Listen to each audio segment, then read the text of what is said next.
C'est le filon de coltan. On creusait ensemble. Et il y a eu un éboulement. Tous ceux qui étaient devant moi sont morts. Le M23 veut juste récupérer les zones minières.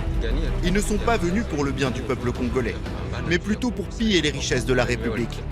Il faut partir. Le message était clair. Celui qui reste sera fouetté ou tué à coups de machette. Je suis jeune, j'ai la force de me battre. Je ne peux pas retourner à l'école. On doit en finir avec cette guerre. Nous avons tellement peur. Bonsoir et bienvenue dans Enquête exclusive qui s'intéresse ce soir à une guerre méconnue, celle des minerais stratégiques indispensables à notre vie quotidienne. À l'est de la République démocratique du Congo, au Kivu, on trouve un minerai très précieux qui est le coltan. On extrait de ce minerai un métal tout à fait indispensable à la construction et au fonctionnement de nos téléphones portables, mais aussi de nos ordinateurs et de nos voitures électriques. Or, 60 à 80% des réserves mondiales de coltan se trouvent à l'est de la République démocratique du Congo. Mais les populations locales ne profitent pas de cette richesse, elles la paient même au prix fort, au prix du sang. Car ces régions, ces mines, pour la plupart, sont contrôlées par un groupe armé, le M23, soutenu par le Rwanda, qui fait régner l'ordre et la terreur sur la région. Kivu, les minerais de sang, c'est un document signé Julien Boluen pour Girafe Prod et Enquête exclusive. Il est au cœur de nos ordinateurs et de nos téléphones portables, caché dans les profondeurs de leurs circuits imprimés. Il résiste à la chaleur et à la corrosion. C'est le coltan, un minerai rare et de plus en plus stratégique. Les 2/3 des réserves mondiales se trouvent en République démocratique du Congo. Ce minerai a mis ses provinces du Nord et du Sud Kivu à feu et à sang. La plus grande mine de coltan de RDC se trouve au cœur de ces collines, à Rubaya.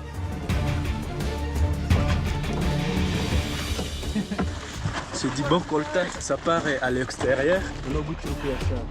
Hommes et enfants risquent chaque jour leur vie pour nos appareils électroniques. Ils sont morts devant moi. Pour s'approprier le minerai, la milice M23, armée par le pays voisin, le Rwanda, a pris le contrôle de la région.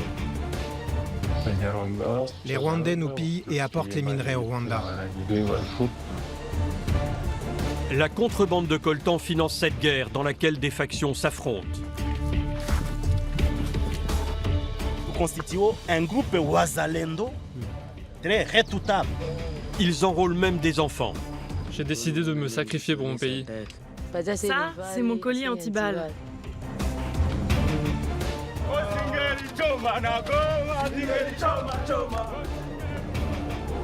Les richesses du Kivu sont devenues une malédiction. On les appelle les minerais de sang.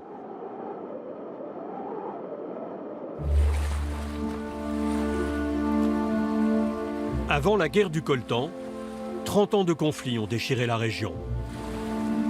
Sur le bord de l'immense lac Kivu, Joseph Tsimba a passé sa vie à enseigner aux jeunes le respect de la nature. Tout le monde ici l'appelle grand-père. Il porte la mémoire d'un pays blessé. Tu veux comprendre pourquoi on meurt ici?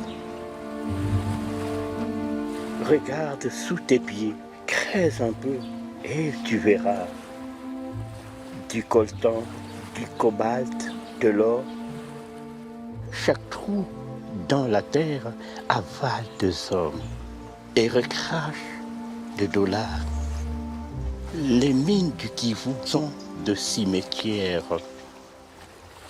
On y enterre la vérité.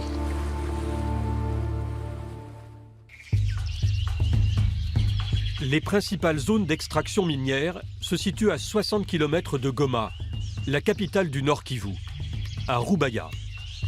Sur le papier, c'est 2 heures de route. En réalité, pour s'y rendre, cela peut prendre plusieurs jours. Ici, pas de chaussée goudronnée. La piste est tracée dans la latérite, cette terre rouge qui se transforme en bourbier à la moindre pluie tropicale.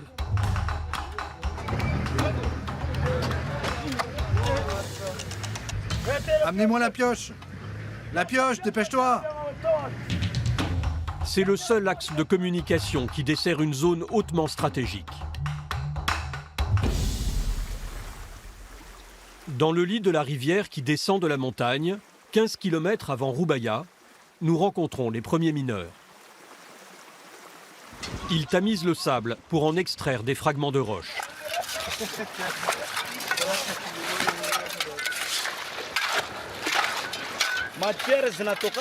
Les minerais proviennent de la colline, sous forme de déchets à faible teneur. Nous sommes des ramasseurs. Pour éviter le danger, ces hommes ne veulent pas travailler sous terre, dans les galeries. Dans la mine, il y a beaucoup d'accidents, des risques d'éboulement, et j'ai peur d'y mourir. Je préfère travailler ici, sans risque. Il y a des minerais dedans, du coltan, du manganèse et de la cassitérite. Ça, c'est du coltan. Le coltan, c'est ce minerai de couleur noire qui ressemble à du sable. 40% de la production mondiale provient de cette région du Kivu. Mais le gouvernement congolais en a perdu le contrôle en avril 2024.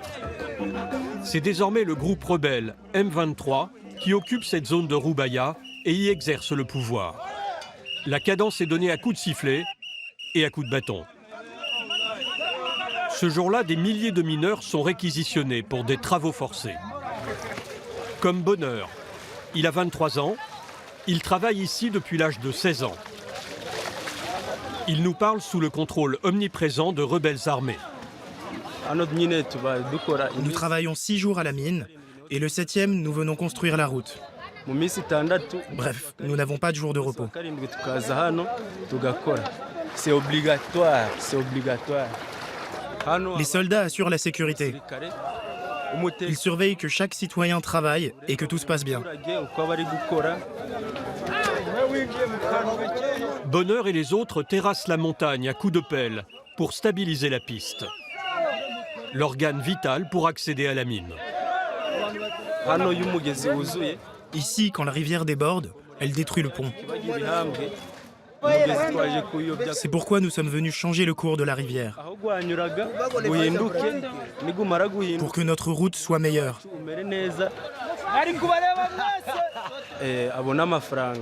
Si on fait tout ça, si on fait tous ces sacrifices, c'est pour que le coltan nous rapporte de l'argent.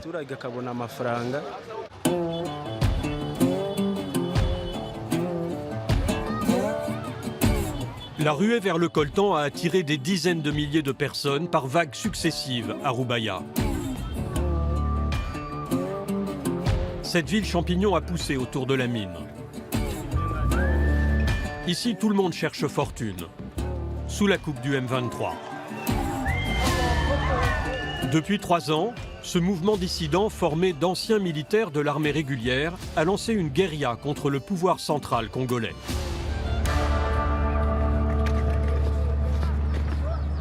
Toujours sous la surveillance de soldats rebelles, nous accompagnons Bonheur à la mine, juste au-dessus de la ville. Dans la carrière, nous sommes plus de 1000 personnes à travailler. Des enfants, des jeunes, des mamans, des papas, tous travaillent.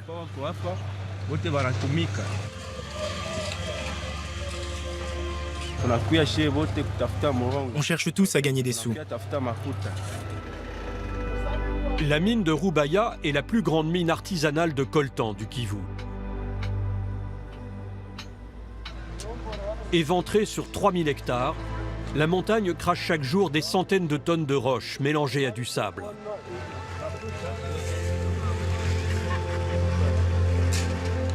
Ici, on extrait des métaux rares qui s'arrachent sur les marchés mondiaux. Et dans la paroi, des centaines de puits.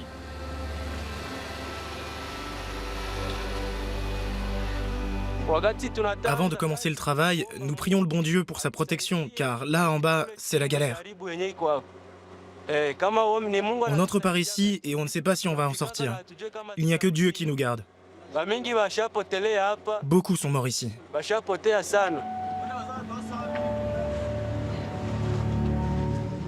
Dans les entrailles de la montagne, une descente vertigineuse. Des dizaines de travailleurs de tous âges.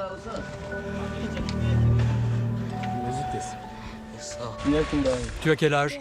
J'ai 15 ans. Tu travailles ici depuis combien de temps? 4 mois. Moi j'ai 17 ans. C'est ma 3e année dans la mine. Je n'avais pas assez d'argent pour payer mes études. Voilà pourquoi je travaille ici. Et j'essaie de gagner assez pour pouvoir retourner à l'école. Vous êtes bien payé? Même pas. 3 € par jour. C'est rien pour ce genre d'endroit.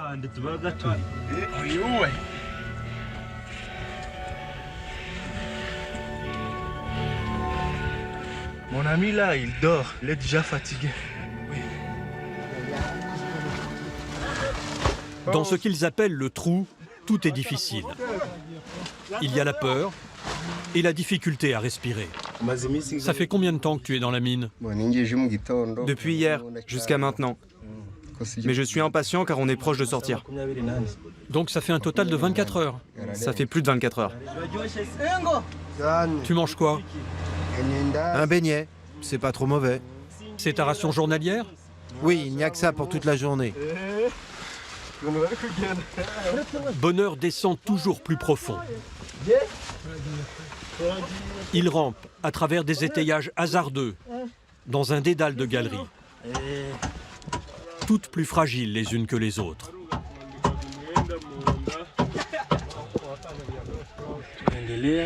On creusait dans cette direction, mais comme on ne trouvait pas de coltan, on a arrêté. Et puis,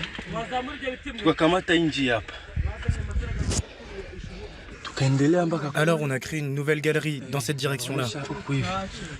Jusqu'au précieux filon, à 70 mètres de profondeur. Dans cette cavité, les forçats du coltan frappent la roche sans relâche. À tout moment, tout peut s'écrouler. Je me souviens un jour, on était bien une vingtaine. On creusait ensemble. Et il y a eu un éboulement. Tous ceux qui étaient devant moi sont morts. Il y avait qui? Il y avait mes amis, mes voisins. Tout le monde creusait ici. C'était dur? Ouais, c'était dur.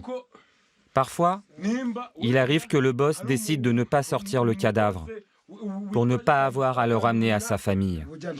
À ce moment-là, on n'a plus de valeur. Vous n'êtes plus un être humain. Vous êtes une chose qu'on jette. Vous continuez à creuser à cet endroit? Vous tombez sur des cadavres de mineurs? Oui, beaucoup. Même plus que ça, on en croise souvent. Dans ce cas-là, on demande du parfum.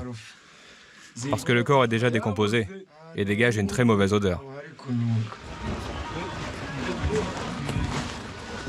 Les porteurs font ensuite remonter le sable et la roche qui contiennent les minerais en se passant les sacs de main en main jusqu'à la sortie. Ces fragments sont ensuite grossièrement concassés pour obtenir une poudre blanche. Ça qui est jaune, c'est le manganèse. Mais le coltan, on ne peut pas l'avoir. La poudre est ensuite décantée avec de la chaux, puis lavée pour en séparer le précieux minerai qui servira à fabriquer les puces de nos téléphones portables et de nos appareils électroniques à des milliers de kilomètres de là. Nous devons travailler beaucoup d'heures pour dégager 1 kilo de matière. Lors du lavage, toute cette blancheur cède et le reste c'est du manganèse et du coltan. C'est ce produit qui sera mis en sac pour être amené au dépôt. Les sacs sont remontés vers la ville, à dos d'homme, par une noria de porteurs. Dans ces petites maisons en bois et en tôle, le raffinage se pratique à la main, de manière artisanale. Ici, pendant des heures, on sépare le coltan du sable et du manganèse.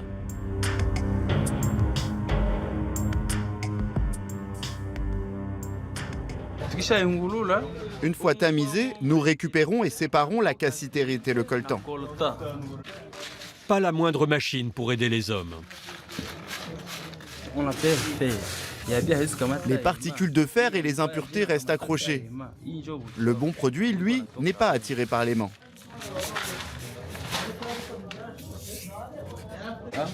Toute la procédure est terminée. Le minerai est totalement pur. Nous sommes en train de mettre les produits sous emballage pour les vendre. Il y a des acheteurs, mais on ne sait pas d'où ils viennent. 1 kilo de coltan se négocie autour de 50 €. Et les 150 tonnes de minerais qui sortent chaque mois des entrailles de Roubaïa sont désormais accaparées par le M23. Le mouvement rebelle délivre les permis d'extraction, encadre la vente, supervise le transport et prélève ses taxes. Elle serait de l'ordre d'1 million d'euros mensuels. C'est le carburant de la guerre. Début 2025, le M23 progresse et attaque la capitale du Nord Kivu, Goma. Au pied du volcan Nyiragongo. Fin février 2025, les 800 000 habitants de la ville se réveillent au son des armes lourdes. Ils découvrent avec stupeur et crainte les colonnes de pick-up qui envahissent leur quartier. Un M23, il est. Regardez, il se dirige vers les gouvernements. Désolé, je suis en train de trembler. Au moment où nous filmons, le groupe de rebelles vient de prendre la ville.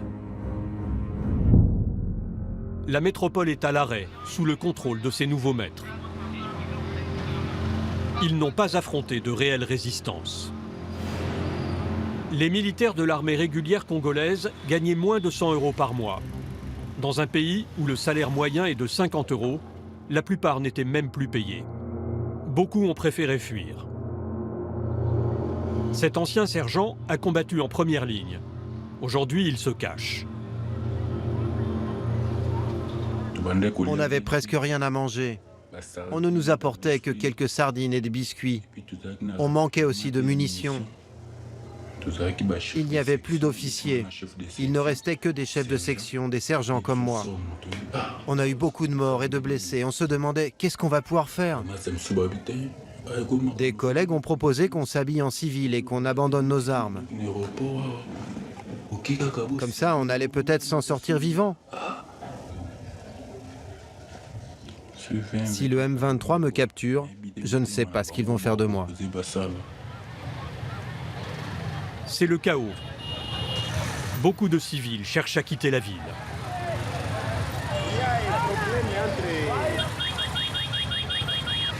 La violence est partout. Dans les rues, on ne compte plus les lynchages et les exécutions sommaires. Selon l'ONU, plus de 3000 morts en quelques mois.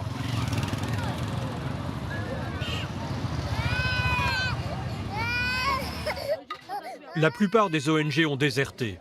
Restent Médecins sans frontières et la Croix-Rouge internationale. À l'hôpital Ndosho, le docteur Abdourahmane Sidibé, spécialiste de la chirurgie de guerre, est débordé.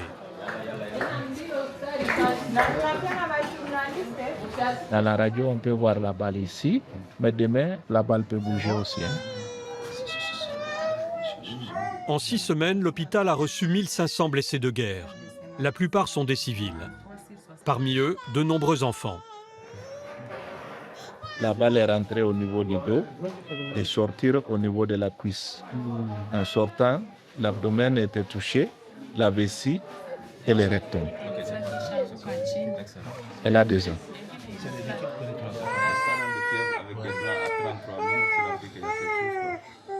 Ce sont des blessés graves. La majorité, c'est des blessures par engin explosif. La prise en charge est très complexe parce que ça nécessite beaucoup de chirurgie. Avec l'entrée du groupe armé dans la ville, on a eu un afflux de patients impressionnant. On a utilisé les parkings des jours les plus durs, les plus lourds, où on recevait des centaines de patients à la journée. On a dû sur le parking en faire une zone de triage, tout simplement. Une semaine après notre passage, le M23 a effectué un raid nocturne dans cet hôpital. Une centaine de militaires congolais blessés ont été capturés. À Goma, une grande partie de la population vivait des richesses du sous-sol du Kivu. Les revenus des mines alimentaient à hauteur de 40% le budget de la province. Mais cette manne financière s'est brutalement tarie. Car le coltan n'arrive plus jusqu'à Goma. Toutes les sociétés minières sont à l'arrêt. Chargé de surveiller la provenance des minerais, Jospin Bulinda était l'un des inspecteurs des mines congolaises. Filme ici. Depuis l'arrivée des rebelles, j'ai appris qu'à Rubaya, la mine fonctionne. Sauf qu'ici, à Goma, en qualité d'agent de la traçabilité, je n'ai rien recensé, rien reçu ou rien enregistré. Jospin a connu l'âge d'or du coltan congolais, aujourd'hui révolu. Nous recevions entre 120 et 150 tonnes de minerais par mois. Le minerai transitait ici et était exporté vers la Chine. C'est un énorme manque à gagner pour la nation congolaise tout entière. À Goma, la nouvelle destination prise par les minerais du Kivu est une information sensible. Nous avons rendez-vous avec un homme d'affaires, ancien propriétaire de gisement. Il n'accepte d'évoquer avec nous le business du coltan qu'à condition de préserver son anonymat, car il risque sa vie. La plupart des minerais de Rubaya, ça part tout droit au Rwanda. Au fait, les Rwandais sont là, ils se cachent derrière les M23 pour piller nos minerais. C'est une guerre des minerais, une guerre de pillage de nos ressources naturelles. Une accusation d'ingérence que le Rwanda nie farouchement. Comparé à la RDC, ce voisin est un tout petit pays. Et le contraste avec le Kivu congolais y est saisissant. Toutes les routes sont goudronnées. Il y a même des radars. Le taux de croissance du pays est de 8% par an. Les investissements sont massifs, y compris dans des installations sportives, comme ce golf flambant neuf ou les équipements du Rutsiro Football Club. Le club de première division que s'est offert un des poids lourds de l'industrie minière au Rwanda, Ernest Nzanzineza. Nous sommes dans les dernières minutes. Oui, c'est un match serré. Ce jour-là, c'est match nul. Les joueurs et leurs boss sont un peu déçus. Bien que certains d'entre vous aient été blessés, continuez à bien vous entraîner. Ernest Nzanzineza est l'heureux propriétaire d'une compagnie minière florissante.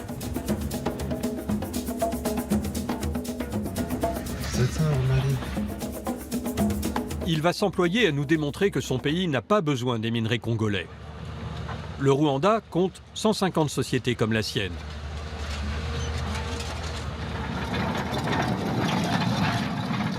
On a au total de 7 km underground. Vous avez quel type de minerai? Il y a des coltan, il y a des wolfram, il y a des tin. Dans les galeries, les ouvriers disposent d'engins d'excavation motorisés. Leur salaire tourne autour de 20 € par jour, soit 7 fois plus qu'en RDC. Il y a même des wagonnets pour le transport de la roche. Rien à voir avec les conditions de travail dans la mine artisanale de Rubaya. La descente dans le puits où se trouve le filon de coltan est interminable. Tout au bout, c'est un mineur tout seul qui s'attaque à la veine rocheuse. C'est le filon de coltan.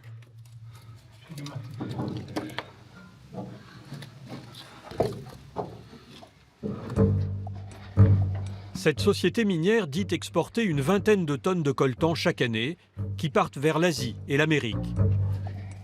Selon le propriétaire, toutes ces quantités sont extraites de cette seule et unique galerie. Dans la mine de Roubaïa, il y a le M23. Les Congolais disent qu'en fait, tout le coltan de Roubaïa va au Rwanda. Vous en pensez quoi? Comment ça? Je ne vois pas comment ça peut arriver de Roubaïa jusqu'au Rwanda. Non, c'est pas possible. Les sociétés minières rwandaises sont actives. Ils sont toujours là, ils sont investis. Donc ce sont des mensonges quand même. Ici au Rwanda, on a la traçabilité. Donc, toutes les minerais qui vont marcher, qui vont être exportés, doivent être passés dans la traçabilité internationale. C'est très surveillé, c'est très contrôlé. Oui, c'est très surveillé. On ne peut pas quitter ici avec des minerais qui n'a pas bien tracé, qui n'a pas de tags. C'est vraiment interdit. On ne peut pas toucher ça. Pour nous en convaincre, il nous montre que tout ce système de certification est sécurisé grâce à ce coffre. Là-dedans, il y a les tags. Le personnel ici de la société a une clé. L'autre clé est avec les gens du gouvernement qui doivent venir, quand ils viennent faire taguer.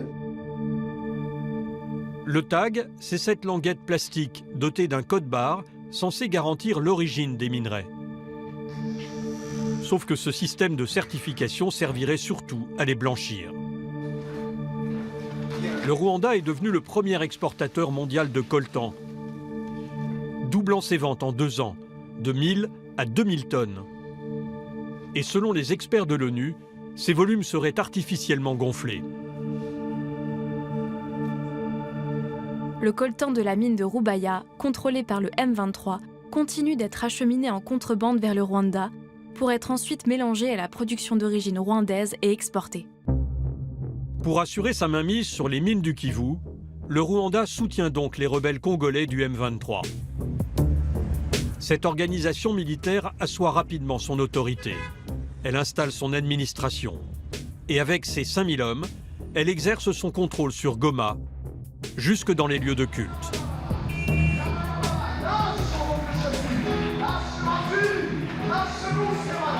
À l'église évangélique de la Restauration, les fidèles affichent leur allégeance aux nouveaux détenteurs du pouvoir. Aujourd'hui, nous sommes là avec le représentant des autorités. Nous pouvons l'acclamer.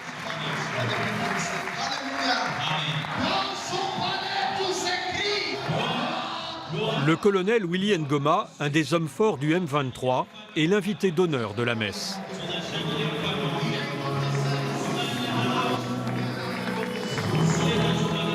Cet ancien professeur d'histoire est devenu le porte-parole militaire du groupe rebelle. À ce titre, il a été nommément placé sous sanction par les États-Unis et par l'ONU pour meurtre, enlèvement, pillage, recrutement d'enfants soldats et atteintes sexuelles. Vous l'aimez, le colonel? Vous êtes bien accueilli? Mais je suis dans la famille, non? Là, c'est une famille spirituelle. Oh! Vous allez bien? Bien. Nous sommes à votre service. Nous ne dormons pas.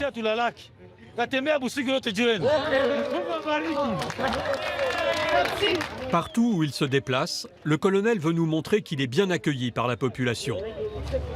Les enfants, ça va? Vous allez bien? Ok.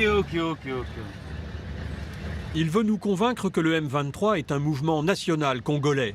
Son groupe rebelle est pourtant financé et armé par le Rwanda. Alléluia. Amen.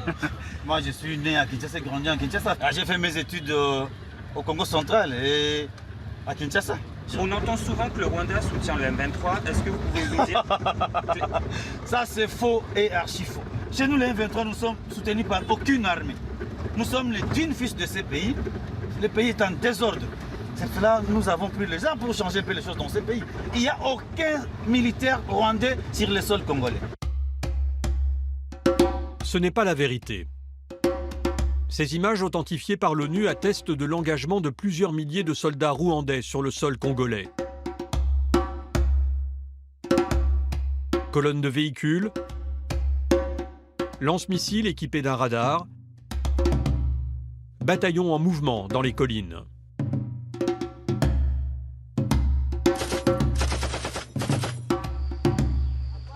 L'armée congolaise a même capturé 2 de ses combattants, avec leurs écussons rwandais.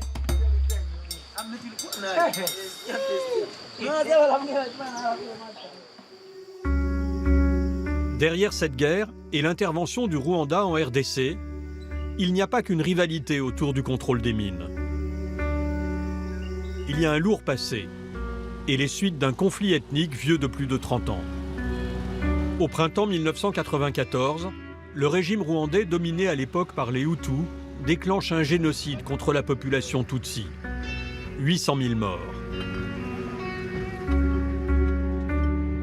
À la tête de la résistance Tutsi, Paul Kagame remporte les combats. 2 millions de Hutus fuient le Rwanda. La majorité d'entre eux se réfugient dans des camps en RDC, au Kivu. Et parmi eux s'infiltrent d'anciens miliciens génocidaires qui vont reconstituer des groupes armés.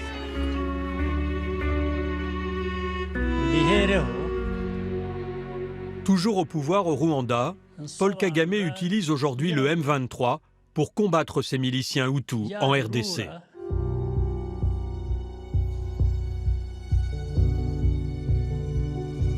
À Goma, sur le grand stade de l'Unité, le colonel Willy Ngoma est à la manœuvre. Depuis plusieurs semaines, le M23 met en scène la reddition de ses ennemis. Les soldats de l'armée régulière congolaise, mais aussi leurs auxiliaires, les miliciens.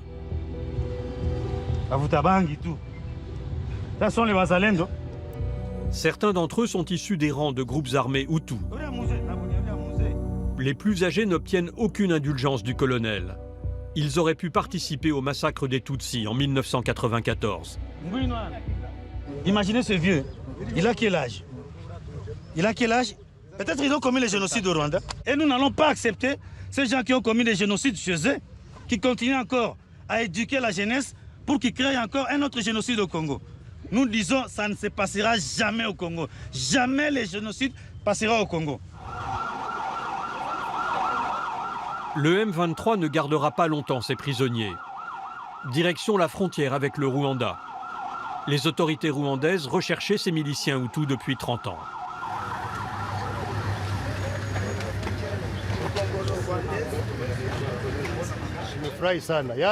Nous sommes très contents de cette opération menée par le M23. Le Rwanda avait prévu de s'en charger, mais nous sommes très heureux de voir que le M23 nous a facilité la tâche.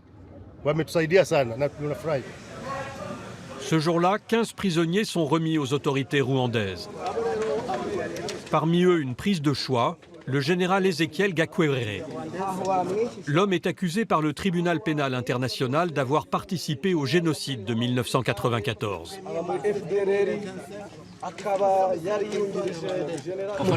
Comment avez-vous été capturé? J'ai été attrapé récemment. Je ne me souviens pas précisément du jour. Je suis originaire du Rwanda. Je viens de Kigali.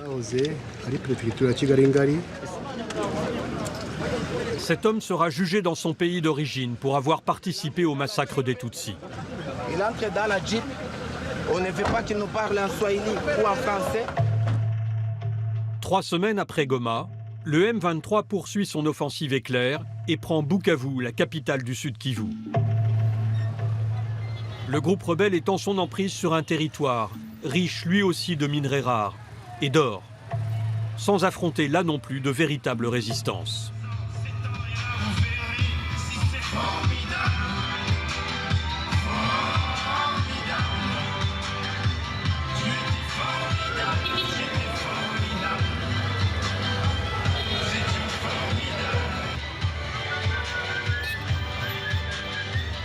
L'armée et la police congolaises ont fui. Une déroute aux conséquences dramatiques, comme le constate Gabrielle Abamungu. Elle est juge et travaillait au tribunal de Bukavu, attenant à la prison centrale, aujourd'hui dévastée. Tout a été brûlé, il n'y a pas de prison, quoi.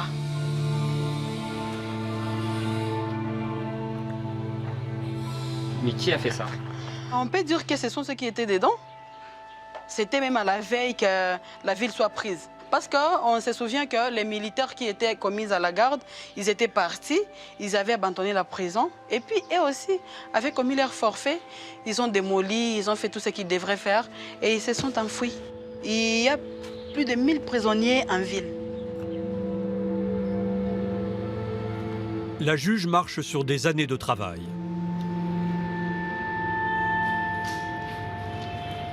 La salle ici, comme vous l'observez, elle nous servait des audiences. Qu'est-ce que c'est?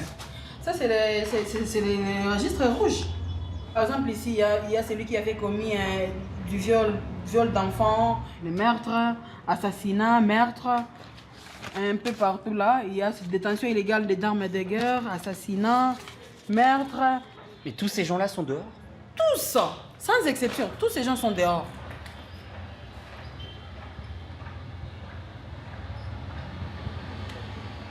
Nous sommes en train de vivre dans les règlements des comptes. Tout le monde veut se venger contre la personne qui lui avait fait du mal ou la personne qui lui avait arrêté dans les temps. Et moi, personnellement, en me réveillant le lundi passé, j'ai rencontré des cartouches neuves devant ma porte. C'est un message très fort. On ne sait pas qui va m'attaquer, je ne sais pas qui me vise. Mais comment vous pouvez faire pour vous protéger? Mais pour nous protéger, maintenant, nous restons à la maison. C'est uniquement ça. Nous devenons comme des prisonniers. Tout le monde a peur. À Bukavu, il n'y a plus ni police, ni prison, ni tribunaux. Le danger est partout. Livrée à elle-même, la population tente de se protéger par ses propres moyens. Chacun cherche à se faire justice. Chaque jour, des corps sans vie sont retrouvés dans Bukavu. Et faute d'une armée et de généraux fiables, le gouvernement congolais a été contraint de s'appuyer sur des milices locales, qu'on appelle les patriotes. Elles sont plus de 150 à travers le Kivu. Des civils qui ont pris les armes pour défendre leurs terres.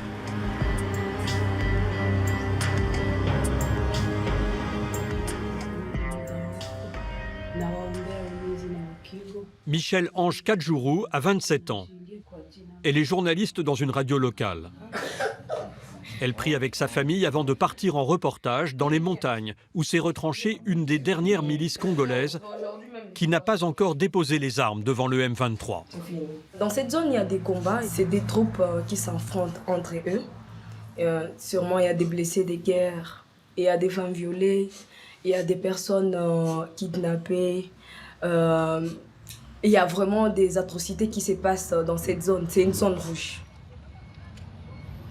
Michel-Ange traverse une ville de plus d'1 million d'habitants que l'arrivée du M23 a quasiment mise à l'arrêt. Aéroports et banques sont fermés. La ville est calme, il n'y a plus d'activités comme avant, il n'y a plus de mouvements comme avant.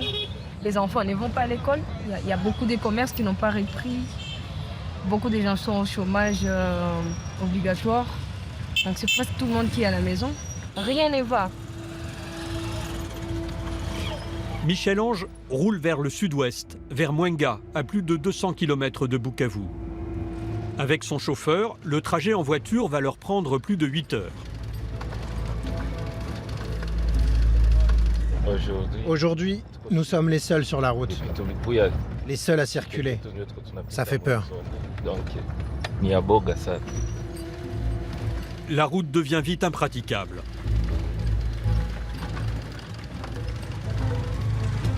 Michel-Ange va devoir continuer à moto pendant plusieurs heures. À tout moment, elle peut tomber sur des coupeurs de route. Les miliciens lui ont fixé rendez-vous à l'entrée d'un village. Poussez-vous! Cette milice, c'est celle des Maï-Maï. Poussez-vous de là! Dégagez la route! On va sur le front! Le gouvernement a armé ces patriotes congolais. Leur milice est à la fois respectée et redoutée par les habitants. Elle serait à l'origine de nombreuses atrocités dans la jungle. Après 1 heure de marche, à 1500 mètres d'altitude, une première position d'où ces hommes scrutent les mouvements de leurs adversaires, les rebelles du M23. Si on continue à avancer, nous pouvons franchir la rivière et les obliger à reculer. Ils ne doivent pas prendre cette montagne. Soyez vigilants. Et surtout conserver les hauteurs. Équipés de mitrailleuses lourdes, comme ce calibre 12-7, ils sont prêts à tenir leur colline jusqu'au bout. Ça fait plus de 3 ans que nous sommes dans les forêts pour récupérer nos terres. Nous refusons d'être dominés par les Tutsis. Moi, je suis le général Jésus. Nous sommes déterminés à avancer pour tirer la dernière balle et reprendre la ville de Bukavu. Le M23 veut juste récupérer les zones minières. Ils ne sont pas venus pour le bien du peuple congolais, mais plutôt pour piller les richesses de la République.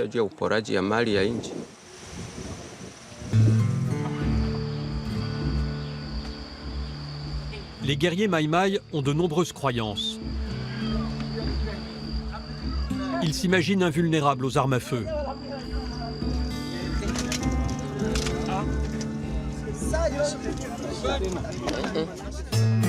Ils s'aspergent d'une eau censée faire couler les balles sur leur corps.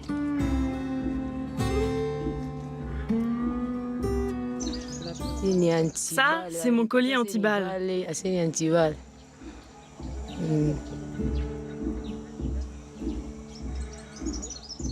Et chez les Maï-Maï, il n'y a pas d'âge pour prendre les armes.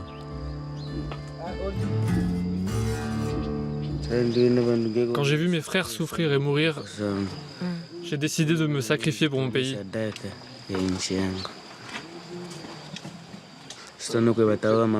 J'ai vu ma mère être tuée à la machette. Je suis jeune, j'ai la force de me battre. Et avec l'aide de Dieu, nous allons sauver notre terre. Tu as quel âge? J'ai 16 ans. Moi, j'ai 14 ans. La guerre finira un jour, mais pour l'instant, je ne peux pas retourner à l'école. On doit en finir avec cette guerre, pour que la vie redevienne normale. Mon frère, courage. T'as pas tout bien là, Tu vas retrouver tes parents, c'est sûr. Oui, je l'espère. Je veux devenir président de la République et chef des armées. Je dirigerai un jour ce pays pour ne pas le laisser entre les mains des ignorants.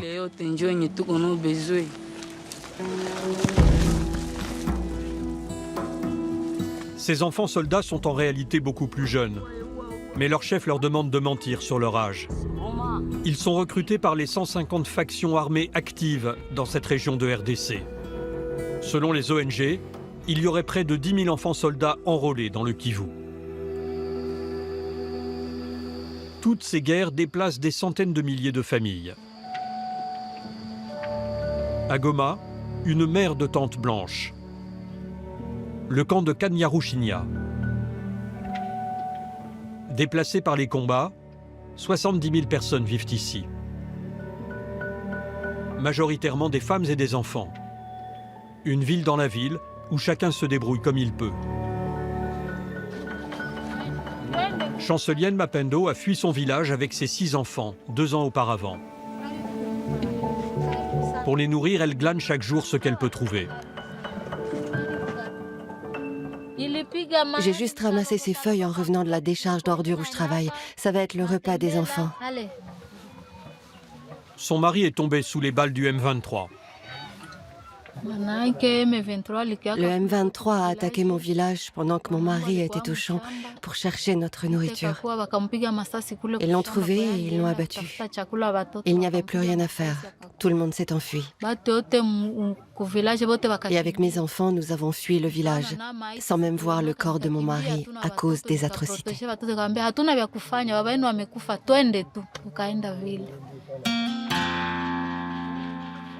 Tous les 2 jours, les femmes du camp empruntent ce sentier dans les collines à la recherche de bois de chauffage.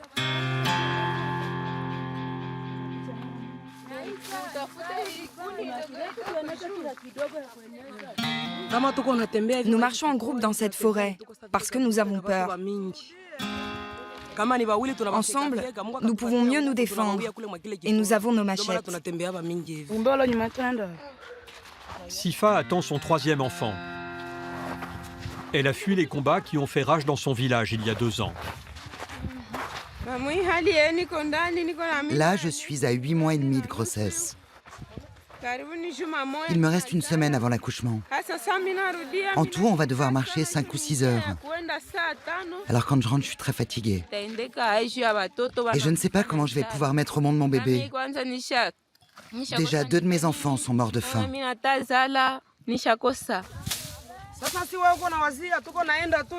L'autre fléau dont les femmes sont victimes au Kivu, c'est le viol. Il est utilisé massivement comme arme de guerre par toutes les factions en conflit. Aujourd'hui, elles n'ont plus d'autre choix que de marcher en groupe, armées de machettes, pour se défendre d'une éventuelle attaque sur le chemin. Laisse la nourriture pour la femme enceinte. Et il en faut aussi pour le bébé. Tel que vous nous voyez, nous avons toutes été victimes de violences sexuelles. Au Congo, chaque fois qu'une guerre éclate, nous les femmes, nous ne sommes pas en paix. Tout de suite, nous nous disons que nous allons être encore violées. La dernière fois, 8 bandits sont venus. 5 étaient armés. J'étais en compagnie de ma sœur. Ils ont menacé de nous tuer, mais ils ont changé d'idée. Ils m'ont jeté par terre et m'ont violée, alors que ma grossesse était presque à son terme. L'enfant dans mon ventre, je ne sais même pas dans quel état il est. Il ne fait pas de mouvement et ça devient très lourd.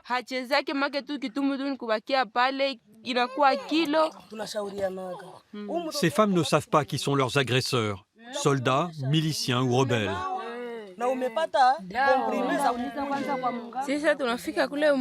Souvent, ils parlent une langue qu'on ne comprend pas. Ça ressemble au Kinyarwanda.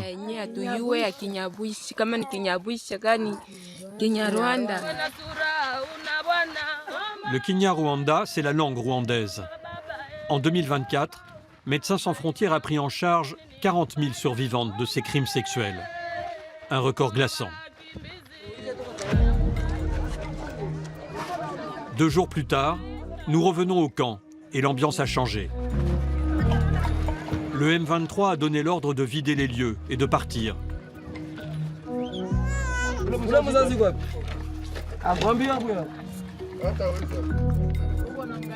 Dans cette tente, une femme vient d'accoucher.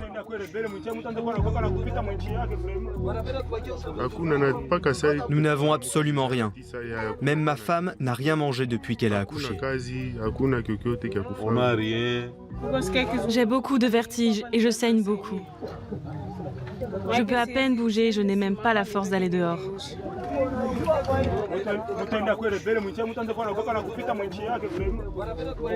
Tous les voisins qui m'aident sont déjà partis. J'attends juste de reprendre des forces pour essayer de trouver un lieu où aller, car je n'ai aucune aide. En restant ici, vous n'avez pas peur de l'ultimatum du M23 ? Nous avons tellement peur. Comme les autres, Sifa va devoir faire son baluchon.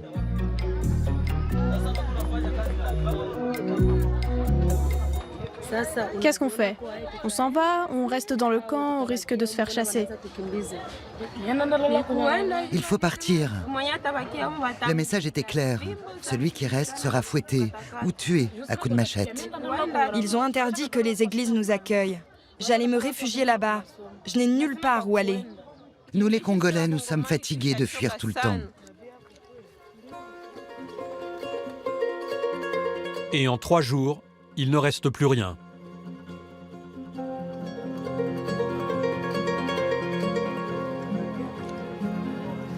« 70 000 personnes sont jetées sur les routes, livrées à elles-mêmes, sans la moindre assistance humanitaire. Leurs biens les plus précieux, ce sont ces matelas en mousse, les bidons pour l'eau et les bâches pour se protéger des pluies diluviennes. Des dizaines de kilomètres à pied.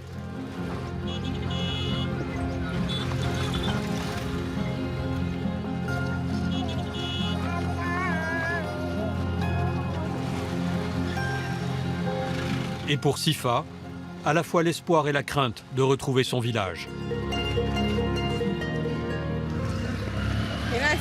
Je sens que la peur vieillit mon corps au fur et à mesure que je m'approche de mon village. Je ne sais pas ce qui m'attend. Je suis fatiguée J'ai hâte de revoir ma maison après tant d'années. Un deuxième exode, vers l'inconnu. J'ai trop marché et là, j'ai des crampes aux pieds. J'étais partie jouer et à mon retour, mes parents sont partis sans moi. J'ai pris mes affaires et j'ai suivi la route. Quel âge as-tu? 8 ans. Il y a des enfants de mon âge qui peuvent se perdre, mais moi, je suis malin. Je connais cette route, alors je la maîtrise.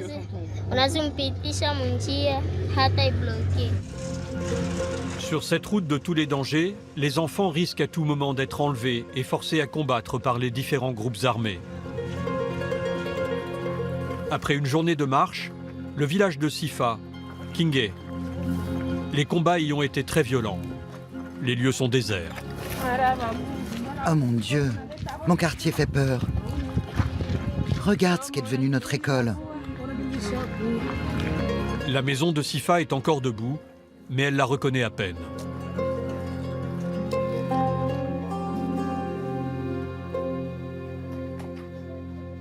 Mon Dieu, ma maison est complètement détruite. Il y avait des lits ici. Ils ont mis le feu. Il n'y a plus rien de ce que j'avais laissé.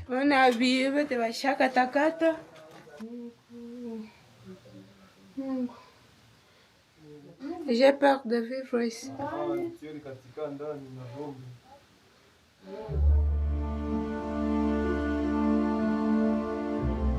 Depuis 30 ans, la guerre au Kivu a provoqué 5 millions de morts et 7 millions de déplacés. C'est le conflit le plus meurtrier depuis la Seconde Guerre mondiale. En juillet 2025, un cessez-le-feu a été signé entre le M23 et le gouvernement congolais. C'est le 12e. Et pour l'heure, rien n'a changé. À la suite de plusieurs plaintes, la société Apple a renoncé à s'approvisionner en coltan en provenance de République démocratique du Congo ou du Rwanda. Au large de Goma, Joseph, le vieux sage du lac Kivu, lui, garde espoir. Il y a des matins ici où la lumière est si belle qu'on en oublie la veille. Ils peuvent parler de paix, de guerre, de ressources. Ils peuvent faire leurs frontières. Mais moi, je connais ces sols.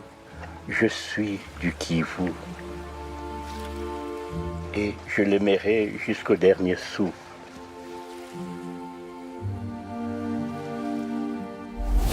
C'est la fin de cette émission. Merci d'avoir été avec nous. Rendez-vous la semaine prochaine pour un nouveau document d'enquête exclusive. La semaine prochaine, révélation sur ces nouveaux médicaments venus des États-Unis, l'Ozempic, le Mounjaro, le Wegovy, qui vous promettent de maigrir sans effort. Je pesais 118 kilos et maintenant 86 kilos. J'ai perdu en tout 32 kilos. Elon Musk, Oprah Winfrey ou encore Robbie Williams en font la promotion. En Amérique, c'est en famille qu'on s'injecte le produit. Que Dieu bénisse l'Ozempic. À l'origine réservée aux diabétiques, une molécule, le GLP-1, bloque l'appétit au niveau du cerveau. En temps normal, j'aurais pris, on va dire le double à peu près. Ces traitements sont devenus un business lucratif. Sur les réseaux sociaux, dans les salons de beauté, on s'arrache cette molécule miracle. Bonjour. Je viens pour une injection. Jusqu'à l'excès, même ceux qui n'en ont aucun besoin s'y mettent. Je n'ai jamais eu de problème de santé à cause de mon poids. J'utilise vraiment le GLP-1 pour des raisons esthétiques. En France, c'est tout un marché noir qui s'est développé. Moi, j'achète en grosse quantité, je les stocke dans le frigo. Mais attention, les effets secondaires peuvent être dévastateurs. Arrivé à moins 30 kilos au bout de 4 mois et demi, j'ai 50 ans. J'ai l'impression déjà d'en avoir 80. Ozempic, Mounjaro, Wegovy, enquête sur ces nouveaux médicaments qui font maigrir la planète. C'est la semaine prochaine, à 23h, dans Enquête exclusive. Cette émission a été préparée avec Emo Touré, réalisation plateau Jérôme Pawlowski, rédaction en chef d'Enquête exclusive Christophe Brûlé, Maude Brunel et Sophie Caranta, production